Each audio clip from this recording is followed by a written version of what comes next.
Okay, so today we're going to be doing dot products, and dot product is actually the third vector operation.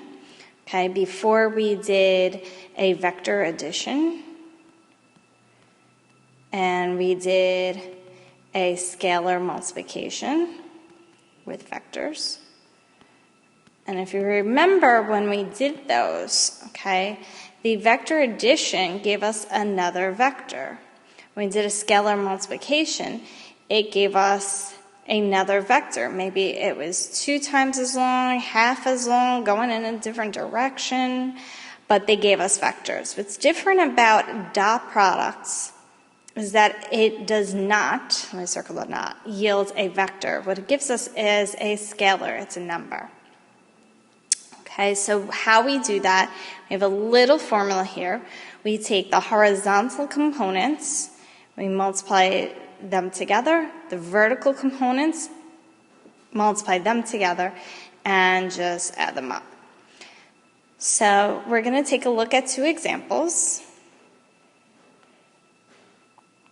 Okay, so for the first one, we have 3 parts, part A, part B, and part C. Hopefully I can fit it in here. So for part A, we're looking at 2 vectors, and we're doing the dot product between there. So that dot does not mean scalar multiplication. You have to be careful with the symbols you're using now. The dot actually means this operation here. So what we get to do is multiply 4 with 2, and 5 and 3. What we're going to do between these 2 products is add them up. So we end up with 8 and 15, so that's 23. Okay, so for part B, again, dot products, make sure you emphasize that dot. So we have 2 with 1, we're going to multiply, and negative 1 with 2, we're going to multiply. Then we're going to add them up. So we end up getting an answer of 0. So we're starting to see that we can end up with positive answers, we can end up with 0 as an answer, and we can really end up with any type of number as our answer for the dots products. Okay, so when you take a look at this last one, 0 times 4, 3 times negative 2. We're going to add these up. So 0 and a negative 6. This gives us negative 6 as an answer. So as I was kind of saying, any type of answer is possible, including positive numbers, negative numbers, and 0. Okay, so we're going to take a look at example 2 the long way. So here we go.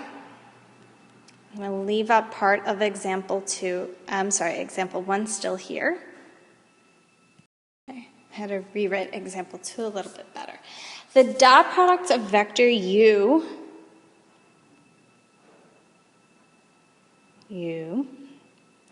with itself is 5. What is the length of vector u? So when we do the dot products, for this problem, we end up seeing that we have u sub 1 squared. Hold on. Plus u sub 2 squared. Okay, so this is saying that we're going to have the length. What is the length of vector u? Well, if they tell us the dot product equals 5, this makes it interesting because look at the expression that we have here. Okay, that's the same expression as when we have to find the length or our magnitude. Okay, that is exactly what we see underneath the square root. Okay, so all we need to do here is actually take the square root of 5 and say that is the magnitude or length of vector u. Okay? Again, this is because we know this formula here.